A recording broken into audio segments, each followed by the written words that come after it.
Let's fire what up right quick with y'all. Alright, I've been gone for a little minute. I just want to see how much y'all miss me. Alright, this part two of how I went to prison. When it started at the age 16. Alright, so boom. I got put on probation. PO name was Toby Deaton. I ain't gonna spend a whole bunch of time on there because, man, I ain't do nothing but violate for almost 3 years smoking weed in and out of jail. So boom, till he got tired of me and gave me another PO towards the end of my time by the man named Mr. Carpenter. All right, Mr. Carpenter didn't want to fool with me too much, so he violated me quick. So boom, I go to court. He was out of town. He gave my papers to a woman named Catherine Haynes. My brother drugged her. She was an asshole. So boom, I ended up activating my sentence and going to prison. So boom, I activated my sentence. I went to prison. You know what I'm saying? I mean, I activated my sentence. I told the field, they were trying to get me intensive, but I didn't want it. I got my weight up with my anger. I was ready to do this. I done been upstairs talking to people about prison. They told me as long as you would fight back and mind your business, you good. And I'm going to do all that. So I asked the judge to activate my sentence. He hit the gavel down. He said, son, you know what you saying? I said, yes, sir. He said, in the Department of North Carolina Corrections for no longer than 8 months, no less than 6. Okay, boom. We at the old jail behind the courthouse now. We got an annex. It's A, B, C, and D now, but back then it was just D. 23 hours and 1 lockdown. So boom. Me and my dude, Travis Dawkins, we had got our time that same day together. So by the time we get back upstairs, they leave us up there, maybe feed us, and then later on they did the annex run and shipped us. So I stayed in the annex probably about 45 days before I went to prison. Travis went like a week before me. And they came and got me and this other dude early in the morning over this little loudspeaker in your room. Me and this other dude, we went on a sheriff van. And with this crazy man that was talking crazy, calling us the N-bomb, saying he created the earth, that he was the Messiah, and all of that, that he was coming back one day to kill all the N-bombs and all this. He was just talking crazy. He was going to Dorothy Dick's crazy house. It's in Morganton, beside beside this other crazy house by the name of Broughton, if you know stuff about North Carolina. Alright, so boom. It took us about 2 hours shipping to get to Salisbury High Rise. They took us straight there. They didn't put us on no bus because they had to take him to the crazy house.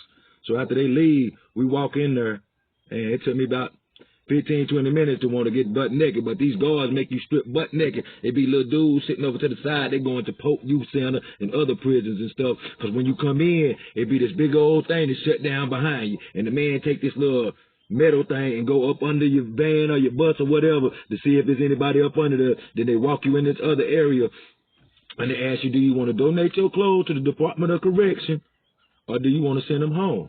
And after that, it's get naked. And I kept taking all day to get naked. So, you know, it kind of prolonged my thing because I really didn't want to give my boxes and stuff like that. But eventually I got naked. You walk through a metal detector. After you walk through a metal detector, it'd be a dude at the window. He just about size you up. He must have some in his blood because he know what size he is. He give you your clothes. You go over there, take a shower, and then boom, you go sit on this pew like what you would have at a church. And you wait on them to call your name for different little stuff. You got to take a blood test, all kind of stuff, talk to your cage manager, and then boom, you walk on the back, and when you walk out, they give you a mat. All right, when you first pull up to Salisbury High Rise, it's a misdemeanor green clothes camp there. You see people out there working and stuff. Then when you go around it, you see the high rise. It's a big, tall building like the Bank of America in Charlotte, or like a skyscraper. That's where the people who doing a lot of time there, and then we be in the back in a place called J208. Back in the day, we called it Pumpkin Patch because it was you was in orange jumpsuits. But yeah, excuse me, you was in orange jumpsuits, but now you in brown clothes with a orange patch on your back. But so boom. Like they gave me my mat. I went down in there. I started getting my stuff together. I was tired because I had been on that. We call it the because it rattle all the time. We call it the Great Goose. It just rattles when you on that bus. It just rattles, man. So I've been on there all day and going through that process, and so I'm tired. So boom, I finally get in there. They might have made us do 1 or 2 more things because you got to go to like a class, take a test in front of the STG, man, for gangs and all this type of stuff. So we're going to fast forward and say I went to sleep after I ate chow, got up the next day. You at it. You just running around. So boom, I done got my processing over, and I was there for like a month and a half. I really would have stayed there, but it's people that's doing a lot of time there mostly. But and in North Carolina, you got to be on game time because you had a max and a minimum. For me to get out on 6 months, I had to be on going to school or a job or something. So boom, about a month and a half later, I get shipped to the mountains. It's way far too. Prison called Marion Prison in the mountains. Way back towards close to where I live at, you know what I'm saying? So boom, we on that. We go to a historical prison called the Morganton High Rise. It's tore down now. You can look it up on Google. But a lot of blood being shed in there. It's youth spreads from like 16 to 22. You know what I'm saying? Then they got the Foothill Prison out there. That's the STG for grown-ups or anybody on the STG level 3. You going to get sent there no matter what your age. And then one side is for the youth spread. So, boom. We on the bus for about 2 hours. Boom. We finally make it to the mountains, man. I'm tired again. I've been on that bus all day long, man. We make it to the Big Marion. Then, boom, we drop some people off. Then they take us up on the hill. I go to a smaller prison called Little Marion, Green Clothes Camp. Get there, see a dude I growed up with. Go in there kicking with him. Shoot, that's day 2. I ain't really want to kick it too much, bro, because I was sleepy, to be honest with you.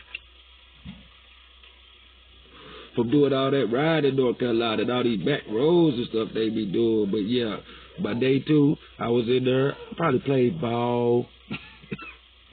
That day 2, I think, or whatever. Kicked it with my homeboy. But, you know, I ended up having to fall back because to tell y'all a story about him. I grew up with this man, went to high school with him. So I'm talking to dudes in there and stuff, and they telling me, hey, yeah, bro, your brother just got shipped from across the street. He was over there with his own brother. Like, for real, Jay was over there. I don't use people's names,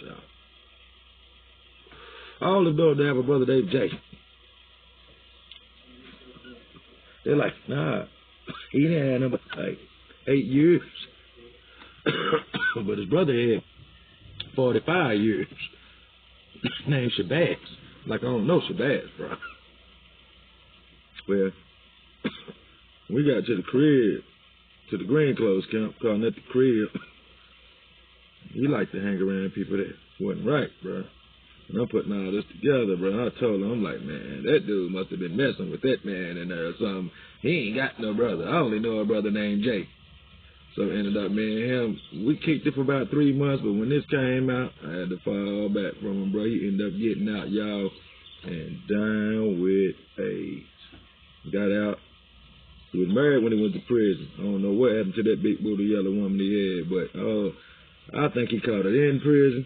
And I hope he didn't give it to her, but he got out, man. And the girl, she's still alive. I'm going to just say M. I'm not going to put her name out there, but, man, he might have affected her before he died. He might have got out and lived a year and a half, y'all. That shit was on him. And he got a tattoo in there. That's why I didn't never get no art put on me on state, bro. I got plenty of tattoos, but I paid for them out on the street, bro. But, yeah, I'm at Marion Prison Camp in Marion, North Carolina, bro, up in the mountains, bro. Probably about the 3rd, 4th day, they called me to my case manager. I got a job. I was on a community work program. We going around picking up trash, down cutting grass, just anything you can think of somebody doing, bro. They didn't want to call you road squad. They wanted to call you community work program, bro. They was just going out doing all kind of crazy stuff, bro. You know what I'm saying? And you know what I'm saying? Probably about the first 3 months was kind of smooth, bro. You know what I'm saying? Going in that 4th month where you're meeting people and getting visits and getting money in there and people seeing how you really do things and how you kick things and stuff. You know what I'm saying? That you achieve, bro. That's when the haters start happening. But you know what I'm saying? I'm just gonna say in about the 3rd month we're gonna pick back up. And I'm gonna start telling y'all some more little stories about me and Marion, bruh. Until this sentence is over, bruh. And you know what I'm saying? Y'all hit that like and subscribe. Get your boy where he need to be. Shoot. Hey. $sign T-Funk6. If you want to contribute. If not, man, just come on here, bro. Just look at me. I'm trying to get this out here, bro. To whoever it might help. If your son in the streets and he hear these bad stories, if any of that, bro, if it can just help, you know what I'm saying? One thing about it, get you a 1611 King James Version and talk to the Most High. Yeah.